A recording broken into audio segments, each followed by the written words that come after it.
तपाईको घरमा चाहिँ नि घुर्ने मान्छेले चाहिँ हैरान परेशान पारेको छ नि। अब यो एउटा नुस्खा छ। यो नुस्खे चाहिँ अब घरेलु नुस्खे हो, तपाईले घरैमै बनाउन सक्नुहुन्छ। यो घुर्ने मान्छेले त अब तपाईलाई थाहा छ नि हैन, कुम्भकर्ण जस्तो घुर्छ। आमामा घुराई पनि राक्षस कस्तो हुन्छ कसैको त, कसैको अलिक मलिन खालका, तर घुराई त घुराई नै हो।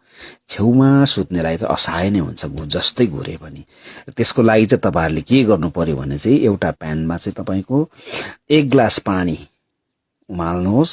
यसमा चाहिँ 6-7 वटा पुदिनाका पात हाल्नुहोस् अनि यसलाई 6-7 मिनेट जस्तो चाहिँ उमाल्नुहोस्। अनि यो सेलाएपछि ठण्डा भएपछि चाहिँ तपाईको यसमा चाहिँ आधा निम्बुको रस निचोरेर लाउनुहोस् है।